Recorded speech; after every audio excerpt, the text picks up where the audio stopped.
The playoff committee releases their first week of rankings, snowballs, and more. Grab a drink and join us on this week's Tailgate.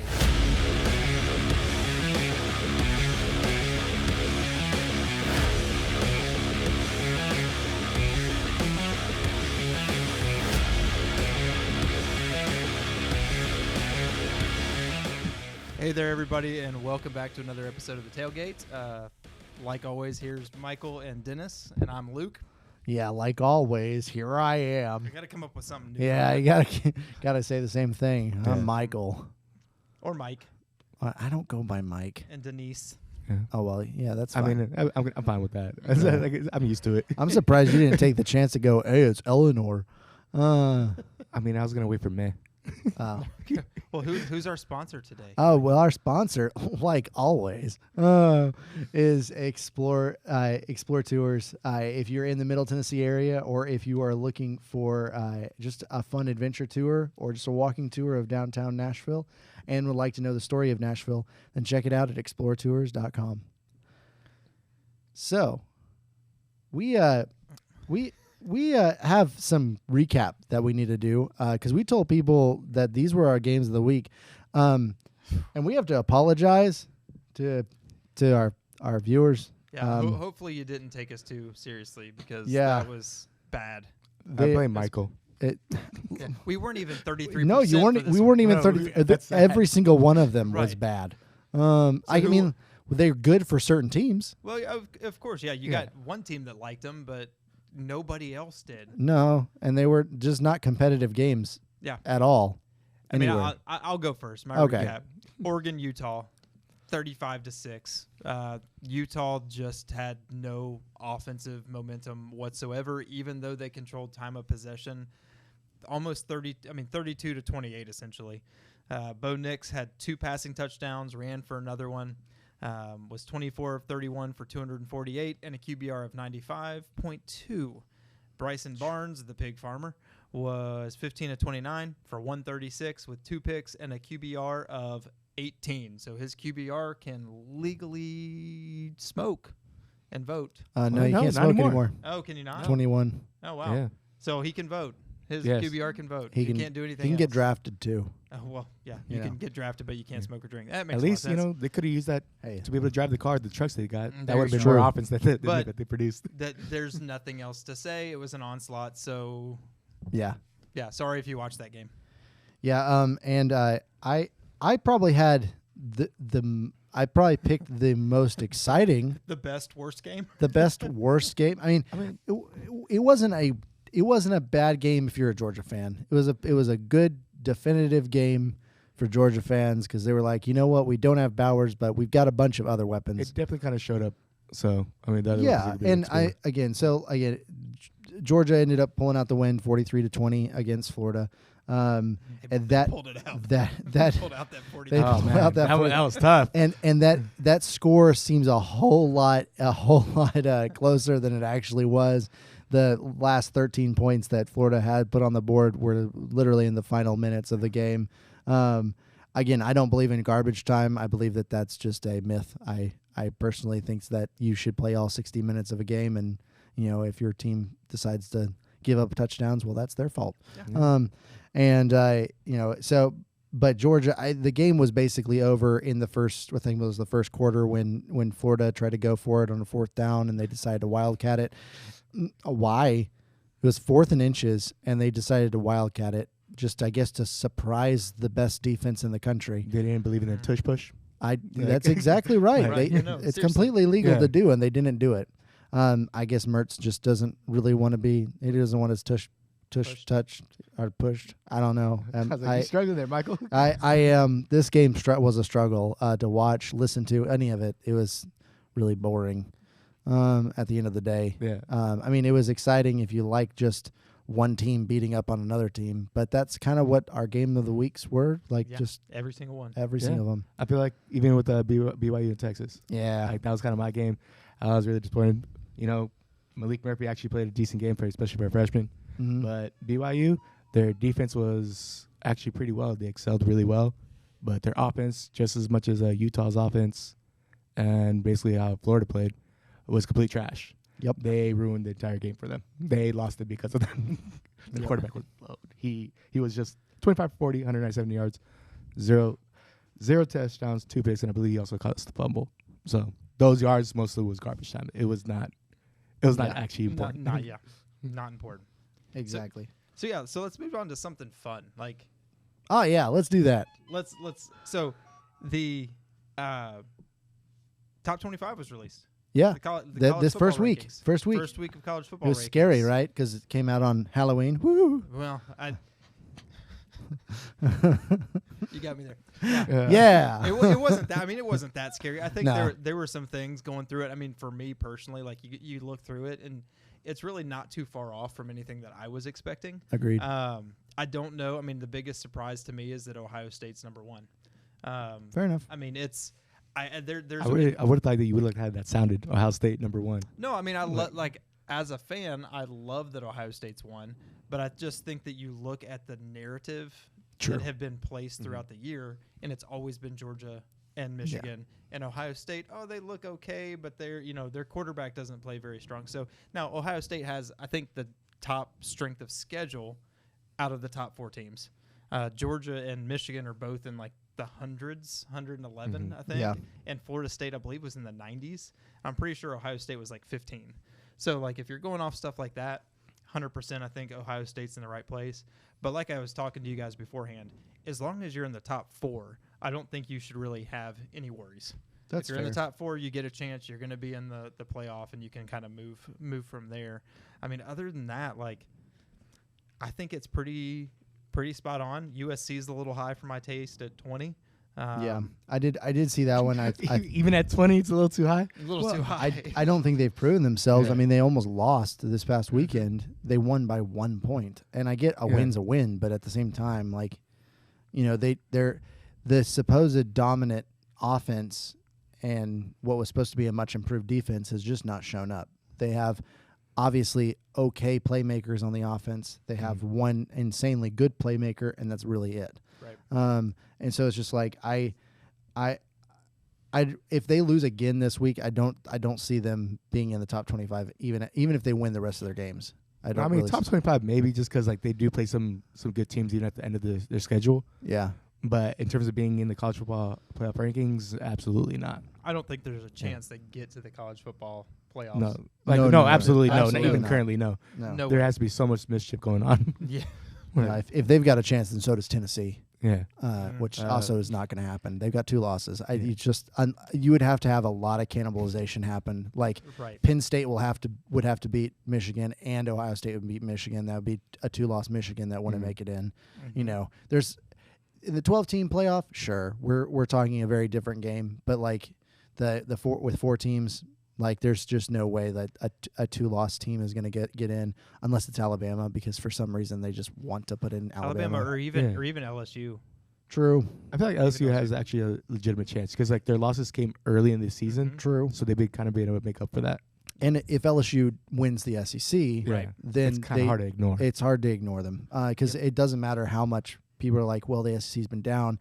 I've actually started realizing that this week in particular, the SEC hasn't been as so much down as the Pac-12 was so front heavy with wins. It made the Pac-12 seem a lot more dominant than they actually are. There's still some dominant teams in the Pac-12, but as it's progressed, there's not 8 or 10 teams that are dominant in the Pac-12. It's more like 3 or 4. Dominant, but I would say like in terms of like playing any other teams in that same or like ranking that they are. Like if you get a mid team in the Pac-12 and have them play in a different conference, I feel like they actually could be very competitive Potentially. versus any other team in the Big Five, Power 5. Yeah.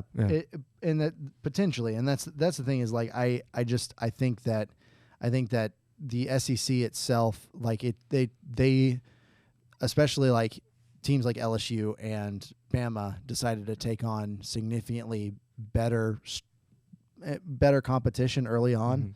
And kind of try to prove themselves, and they fell flat on their face. And people are like, and started using that as like a case study of, oh, well, their SEC isn't that good this year. But as the SEC continues to progress, you still have like, again, you have LSU, which is starting to show itself to be a arguably one of the best offenses in the country. You've got Ole Miss, who's still hanging in there, which is surprising, to be Honestly, honest. I had to take a double look. I was like, you only got one loss? Yeah, Like, and I was surprised. and Georgia week in and week out continues to look better and better and better. Do they look like the team last year? No. But there are aspects of their team play that look better than last year. True. Yes. And I think overall the overall talent level of Georgia is lower than it was last year. That's very 100%. noticeable. Yeah, that's But- all the Eagles. Yeah. That's true. But I think as a team they play with a little bit more cohesion than last year. Yeah. Which could be the thing that makes or breaks them. I think it's kind of like they have to rely on more one another, because there's not really one talent that really sticks out Right. in Georgia. So they have to kind of trust one another more. Yep. And then, I mean, I think you've also got teams like Washington who are starting to, like, they had that big win against Oregon, but I think they're really starting to kind of show who they are down the stretch. They're having some close games. Their offense, when their offense isn't clicking, they're not going to do much past that. Well, yeah, So- they're struggling. They're struggling against teams they shouldn't struggle against. Right. And it's weird because you see like the juxtaposition of like out of that loss or that win against Oregon, Oregon's coming out and destroying the teams that they're playing, and Washington is barely winning. Struggling. Just like what we were talking about earlier, it's like against Arizona State, they didn't even score an offensive touchdown. That's insane for a team that has what we were talking about up until just a couple weeks ago, one of the Heisman contenders on their team. Yep. So it's just weird. So And I like Louisville being 13. Yep. Think that's great. And Kansas in the top 25, I think is really cool. And then you got Air Force and Tulane that we'll see how long they stay. Yeah, I mean, Air Force might soar. They might soar to the top. Well, Air Force is probably not going to lose, They're not going to lose, but I just don't. Again, their strength of schedule is nothing because they have no Power 5 teams. I'm a little against. disappointed they didn't feature James Madison here in the rankings, man. James Talk- Madison is undefeated, man. They are? Yes, Yeah. I don't care. They barely won their game this past week. They Barely. I mean, for their first season to be included in the top, like somewhere near the That's top really 25, cool. I'm not gonna say it's actually pretty cool. impressive. It's cool Because like previously in previous years, it's normally been like an 8-3, like 7-4 type team. So the fact that they're kind of trending to possibly be undefeated, just got to give to the program. Hey, like that's a big jump. give them props. Yeah. Give them props. But The in Dukes, top man, the 25 Dukes are doing it. But comment below. Tell us what you think. Tell us what we missed. Tell us what your thoughts on the new top 25 that college football rankings are. Let us know. All right. So I mean, with that though, like one team I feel like it's college football kind of rankings though, it's going to go in with like UCLA. I feel like they kind of been slept on just because like they're like the little brother of USC. Being in LA, you see more of the USC kind of crowd. But with that being said, the way they played versus Colorado, I think it was actually a pretty good game. But there's like one really amazing catch that I feel like really stood out, and that was by Logan Loya. I don't know how to pronounce his name. Loya. Loya. I think. I'm probably struggling with that. And I'm like, if you watch the catch, it was actually a really unbelievable catch. He's literally, I feel like you couldn't get any closer, getting his toes inside the ball, and he was completely stretched out. He was trying to do like the Jordan logo or something. He had it though, but it was an amazing catch. And I feel like it definitely kind of gave some credit because I know the announcers at first thought it was like, hey, no catch. Was that They the were one full where his credit. like toe drug and his like foot hit almost at the Yes. exact same time? Like it was I it was perfect, man. Like I said, it was like the Jordan logo. I don't know if they're if he's like sponsored by Jordan, but yeah, he did it. well, yeah. I mean, like I saw a couple catches this week that were similar to that one. Yeah. I think that was the cleanest out of all of them, and had like the most camera angles that all showed like this is clearly a catch. Yeah. Because like another one that like it's not on our catch of the week because this one that's far better, but is like that Tennessee had Keaton finally made a catch from Milton, and it was a similar type situation. Like, oh, his foot's dragging, but the thing is, I think his foot slightly lifted up once he finally got the ball, and then his left foot actually went out of bounds first. But they still they didn't have enough to overturn it, so they just called it. They said the play stood, and so all of us were kind of like, okay, well, we're not going to fight it, but at the same time, You're gonna give us something. Like, yeah, okay, we'll take we'll take it. But yeah, I think I mean, I just love seeing some of this athleticism coming from, especially like a team that's a younger team like UCLA. Like you don't expect it out of them. You expect it out of like an Ohio State. You expect it out of a Michigan or a Georgia or whatnot or an Alabama. Or Yeah. And but UCLA is kind of in this like weird rebuilding kind of what kind of feels like a rebuilding phase, and they've looked one really good this year, but then two they're clearly finding some really cool talent throughout the rest of the roster. I think they're kind of like finally getting that kind of rhythm of getting their talent around, because I feel like they surrounded more of the recruits around California, just suddenly kind of just egging on that. And I mean, they have a good quarterback. They have a good just team. I feel like they're just gonna definitely kind of make some noise. I believe in the Big 12. I believe next year. Yes. Yeah. No. UCLA's should be Big 12. Wherever they're going. Oh man. No, you should know they're going this. with the USC. Huh? USC is going to. Oh, they're going to that's the Big Ten. The Big Ten. So they're going to the Big Ten. So they're UCLA 's following going to the Big UCLA. Ten. I mean, Okay. Yeah, UCLA is following. Yes. Okay. UCLA is going to the Big Ten. So Why did we not know that? I don't know. We're just so concerned with what's going on in the Pac-12 and the Pac-2. I mean, I don't know. The imploding Pac-12. Yeah. yeah, The implosion of the year. Yeah, but by all means. implosions. There we go. That was a really horrible attempt at a segue. Segways. So, but yeah, so implosion this week Not fresh. is going to go to Stanford. Stanford played Washington. That they did. Went toe to toe. That with they Washington. also did. They looked great through most of that game. They went down early. Yeah. And then they were going for a 4th and 2, I believe it Yeah, was. or something, yeah. 4th and 2, 3, something like that. And they ran a great play. Like they, little a flea flicker almost, I guess it was. And threw it to the receiver who was wide open and just dropped it. And Oh man. I feel so bad for the kid. But in the same sense, they had the time. They didn't need him to catch this ball and run 60 yards for a touchdown. They needed him to catch the ball. That's all they needed him to do. Yep. He didn't need to make a big play. He just needed to catch the ball to keep the drive going. And he didn't. And because of that, Washington was able to tack on an extra touchdown. So that 42-33 score is not a very telling score for this game. I mean, even though it's 9 points, I feel like – sorry about that. Even though it's 9 points, I feel like that 9 points, I mean, it really was not – it was closer than that. Yeah. So, but, 100%. But that was the implosion of the week was Stanford. So mainly that guy who just dropped it. Yeah. You just can't do that in a game like that. No, especially when you've got all the momentum in your way. You just got to make sure you don't make boneheaded decisions. And just at that point, like you just want to play conservatively. Like you got the game in your grasp. Yep. Just let it go. Like don't try to be Don't try to be a hero. Don't try to be a Marvin Harrison Jr. Williams, whatever we want to call him. But that's the implosion.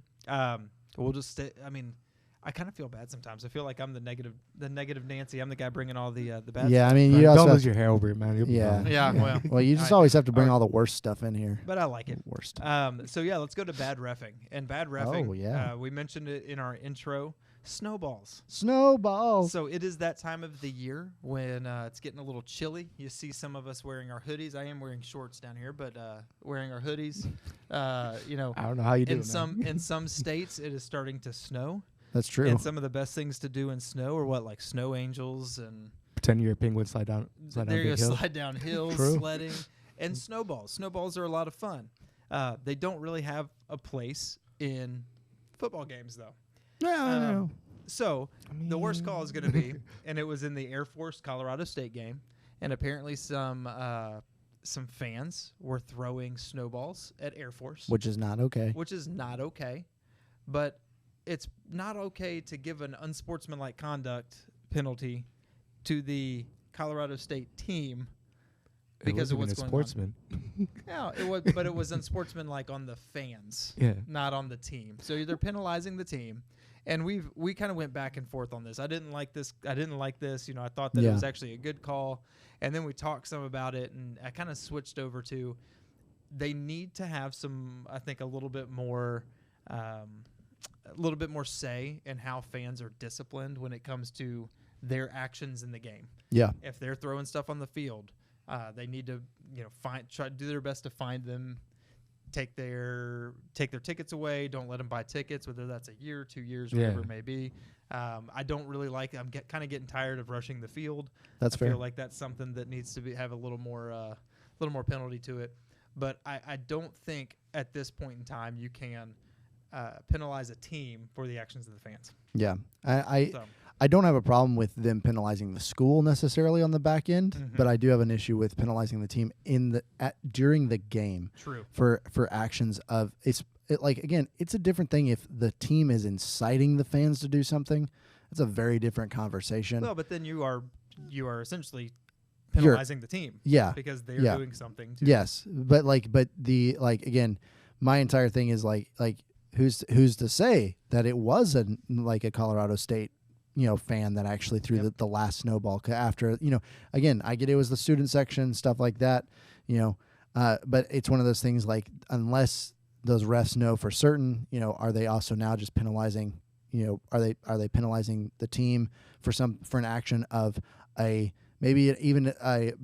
not necessarily a bystander, but someone who doesn't have a dog in the fight. Right. We know that fans of other fan bases go to games. Yes. I mean, we saw that Michigan Mhm. fan at Ohio Yeah. State, Penn State. Maybe that was Stallions. Right. But it's just one of those things. Like it's, you know, I understand why the refs made the call that they did.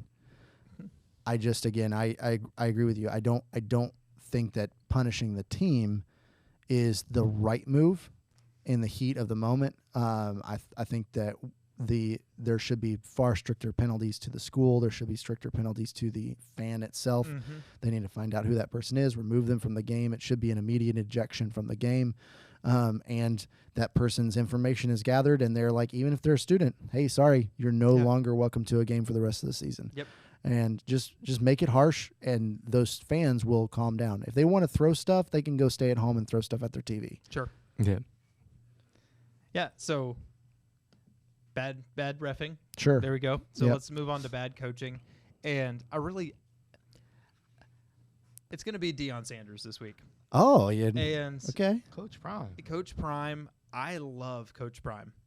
Do you And now? I do. And that's the thing is I really do. I really like him. You actually should read our DMs, guys. He does love Coach Prime. I like Coach Prime. I think he's a good guy, a good coach. But there are some times when I don't think that he makes the right call. Yeah. And after his loss this weekend, and I mentioned this in a short that I did a couple days ago or yesterday. I don't. It's been a long day, but he was asked about keeping his quarterback upright and how you're going to do that, because I think UCLA had 7 sacks is what it was.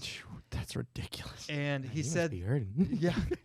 Well, he did get. I think he got like a pain injection at like Yeah, halftime or something. at like halftime that. it was announced. Yep. Like, Coach Prime didn't actually want to say that, but for some reason let it out. Well, and it's because I think he wants to throw his offensive line under the bus, because his comment was, they said, how are you going to keep him upright?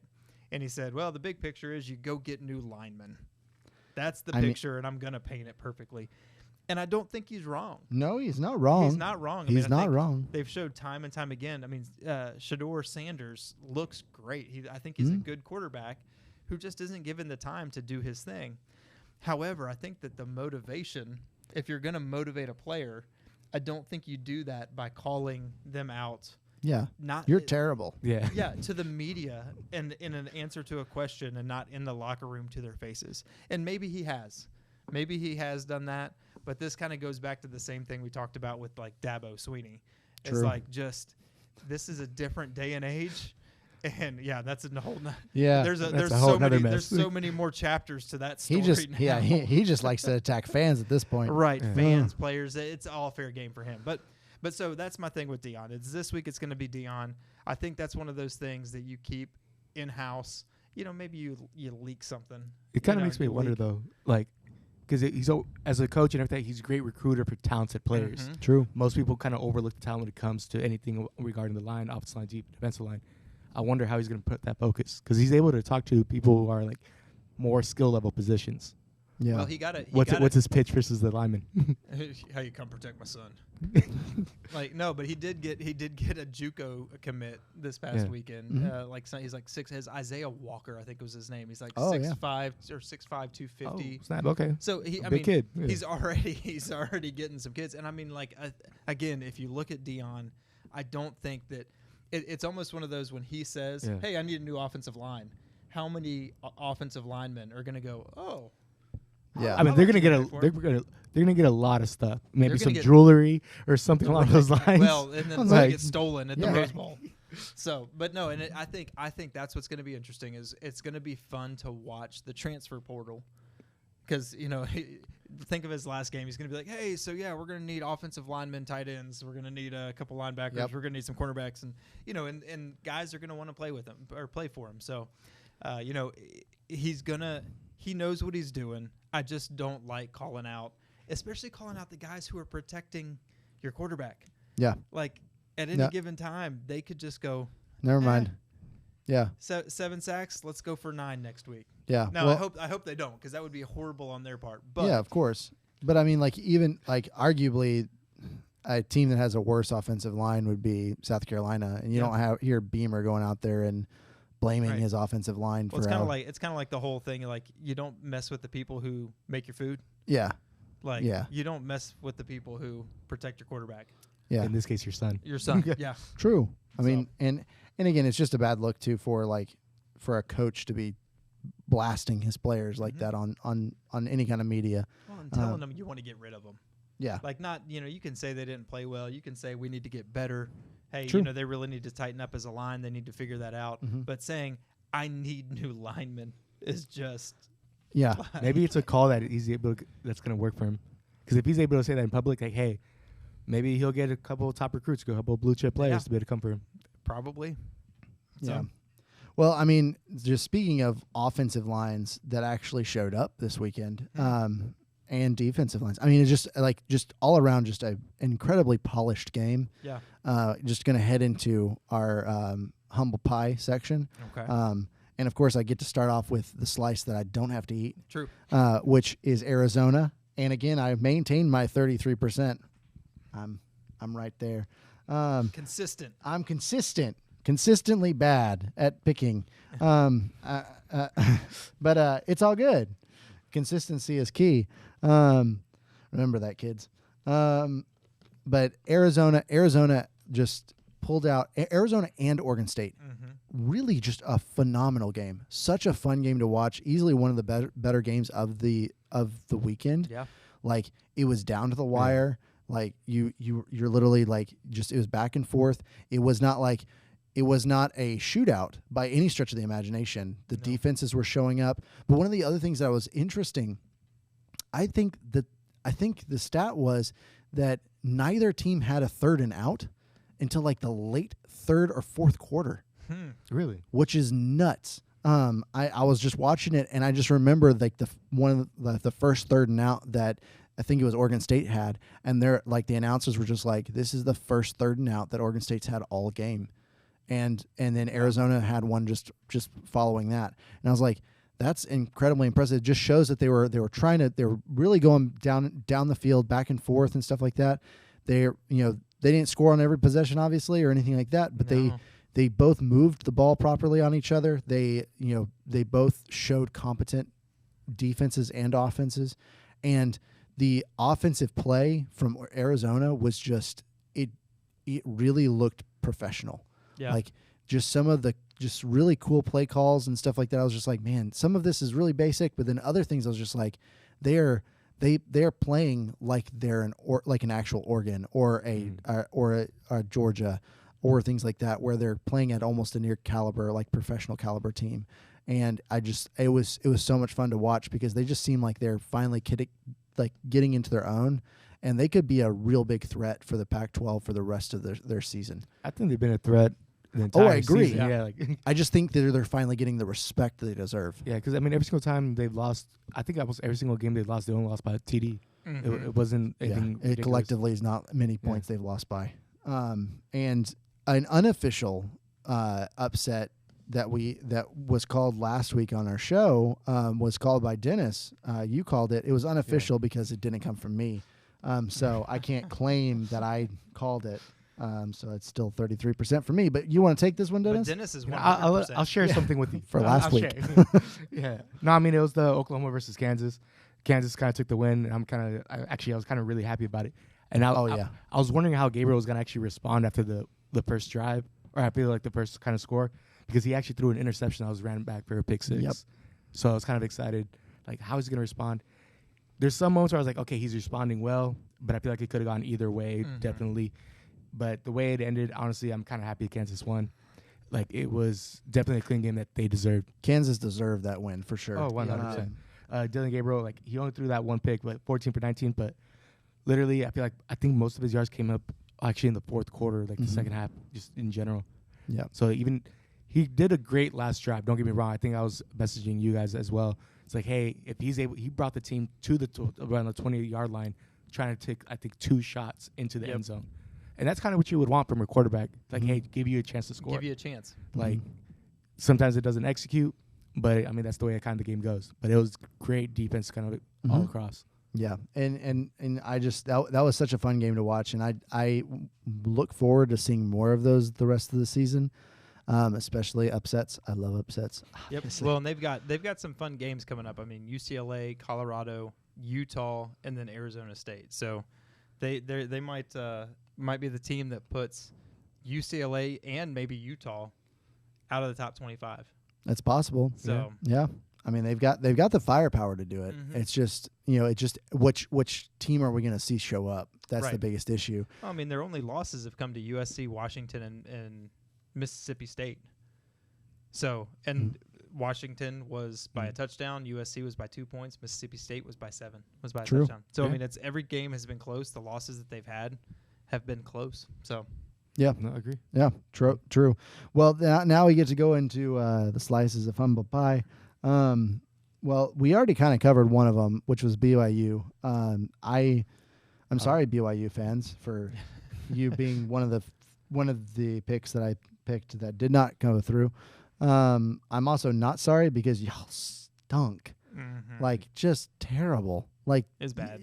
You go to Austin and you just put on one of the worst. I don't know if you were listening to our podcast and you're like, well, we're going to win because he gets 33% right. And it's clearly not like Arizona's going to win. Those are good chances. Yeah. There. It's totally going to be us. But, the BYU team that showed up against Texas is not the same team that showed up and beat Arkansas earlier this year. No. Are really, I mean, they showed zero dominance of the game. Yeah.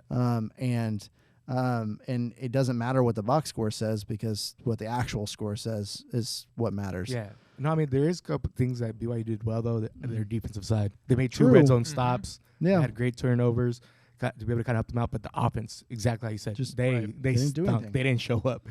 They were left somewhere still in Utah. They didn't come to Texas. Well, and so like my other upset that I called last week was Colorado State beating Air Force, and the thing is, like, going back to your the snowballs call, that game was literally 13-13 until that call.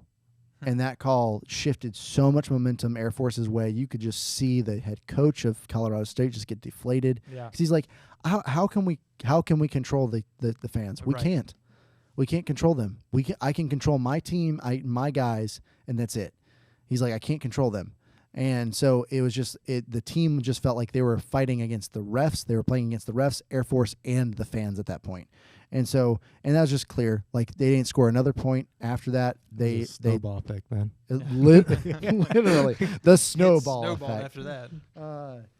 But that leads us into the upset alerts for this week, and I hope y'all are ready because I got some juicy ones. Yeah, when you're done, me and Dennis are gonna bet on which one's gonna be right.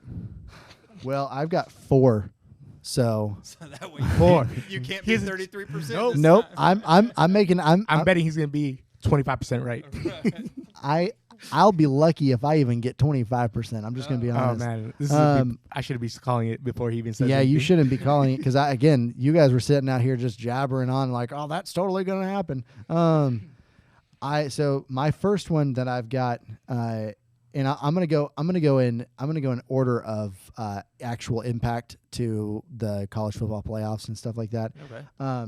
But I've got Clemson beating Notre Dame, and the reason being is they're playing at Death Valley. Okay. They're playing at Death Valley. If we've seen one thing from Clemson this year is they do play well at home. They almost beat FSU. They played that game way closer than FSU wanted it to be. And I think you've got players on Clemson's team that are frustrated and they're going to play angry. And I think Notre Dame's going to go in there thinking they're just going to win. Because we saw them do that. We saw Notre Dame do that to Louisville and they got blown out.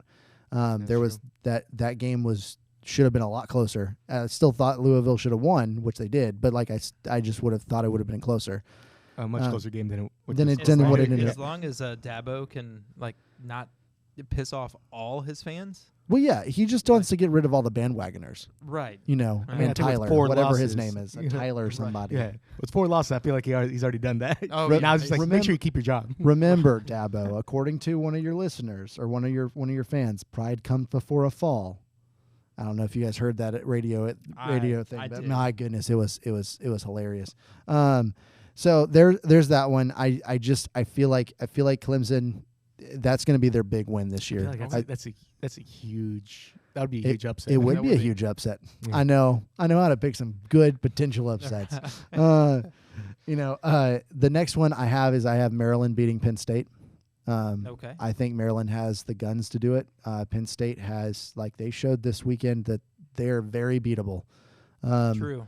They probably played their best that they could. 2 weeks ago, they showed that they were beatable too. Yeah. Well, they did. So here's what I'll say about that. They showed they were beatable 2 weeks ago. Yeah. 2 weeks ago, they were beat.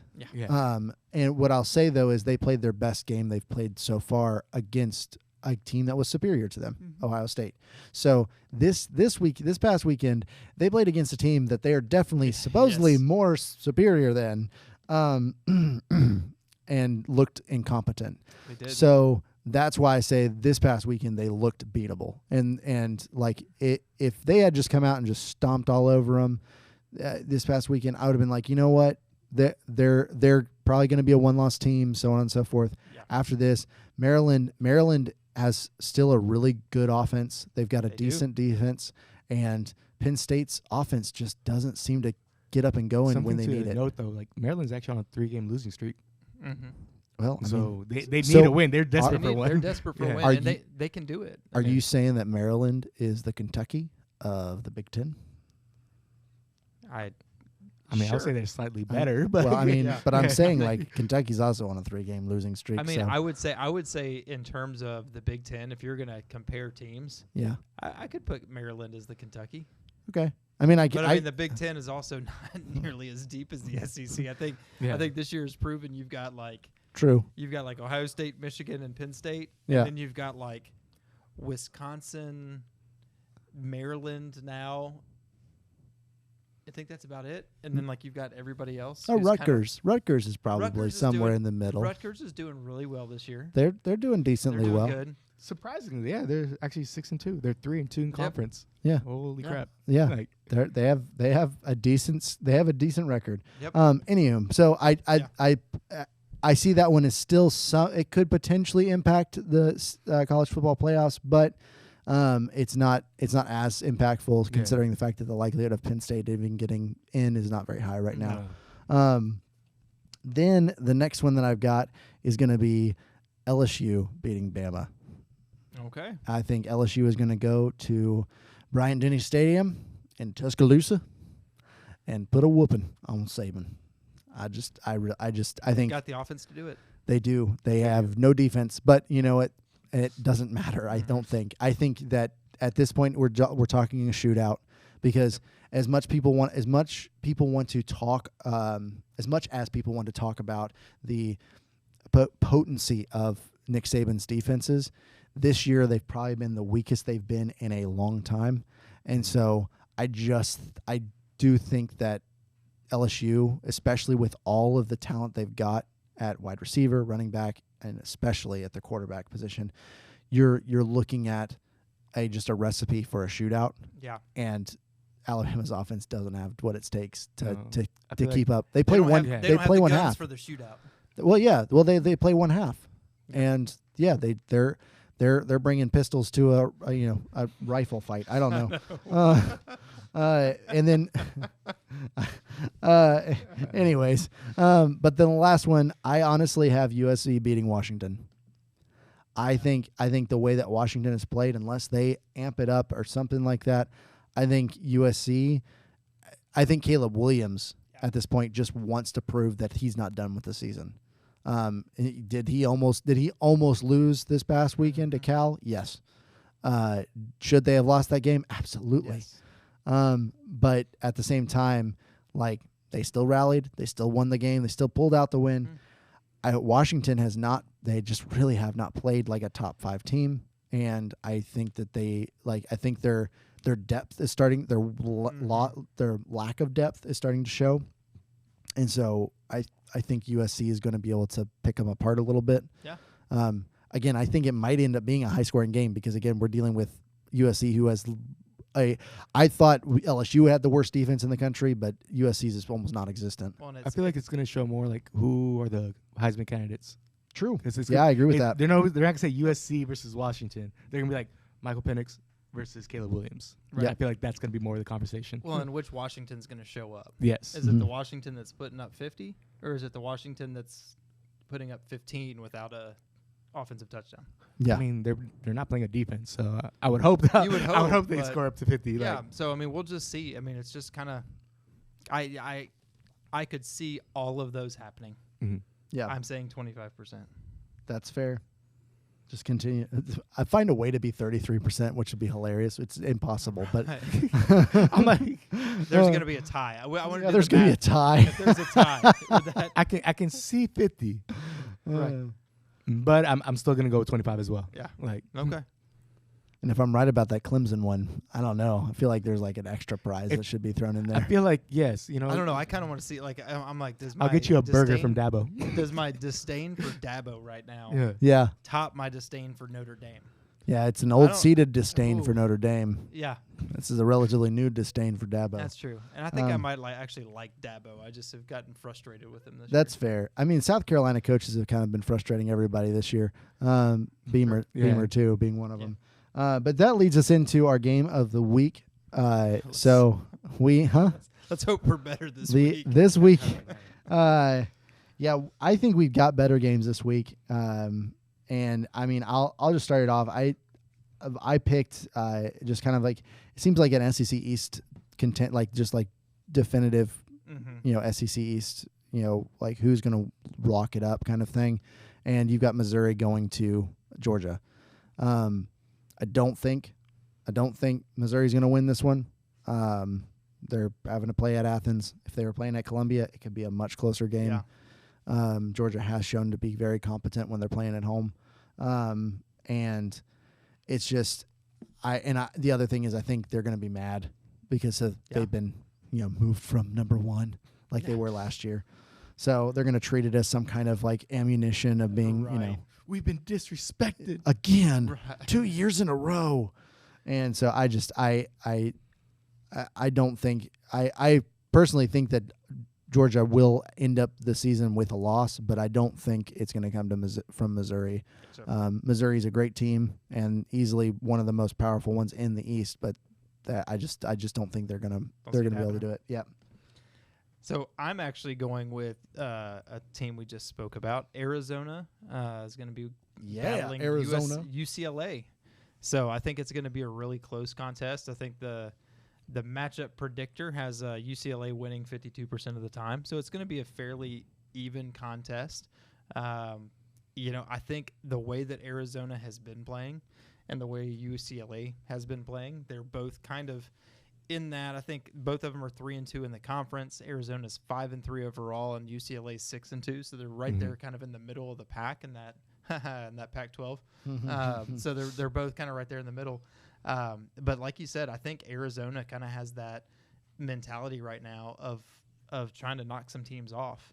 And I think that they're going to – I honestly think that Arizona is going to come into this game. I think they're going to beat UCLA. Yeah. I mean, Arizona is one of the teams that at this point, I think I'm going to continue to follow. Well, I'm going to continue to watch them and follow them for the rest of the season. Like, actually, watch their games actively because I really enjoyed watching, like, their type of football. It was a lot of fun to see. So, what you got, Dennis? I'm actually going to go to one you actually mentioned, LSU and Alabama. Oh. And I'm actually thinking LSU is going to win it. Like, I don't think it'd probably such a, big score difference. It's kind of Michael probably was saying. But I don't know. I feel like Jaden Daniels, for one, he's due for a hit. It's not time. That's why you're watching it. Like, he's due to get hit. No, I'm also watching it too because he was also like one of my Heisman hopefuls too as well, and he's been really consistent all year long. And I'm just kind of seeing like the fact that I'm like, hey, like if you look at his games, he's always throwing 300, 400 yards, at least 3 touchdowns, and he's only throwing 3 picks all year. Yeah, and he has I think 25 touchdowns for the season. He looks really so good. Like.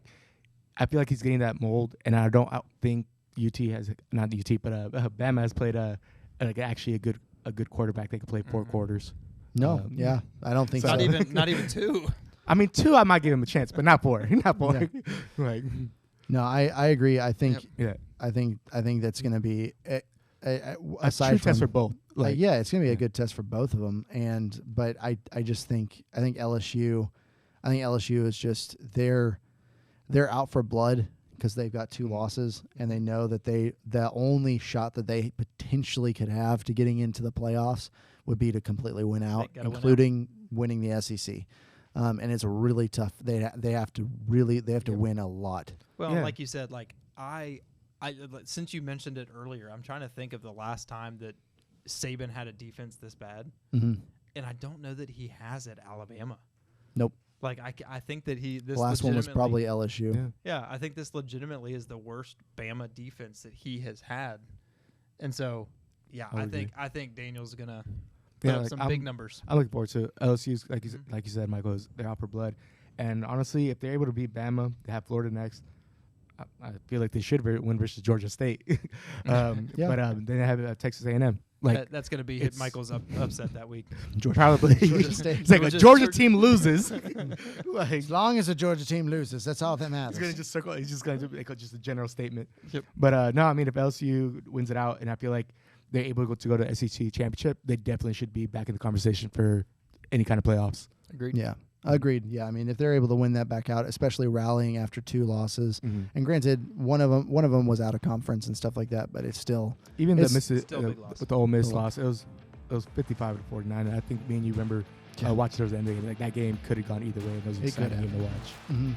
Well, thanks again for joining tonight's Tailgate. Grab a drink and join us at our next conversation.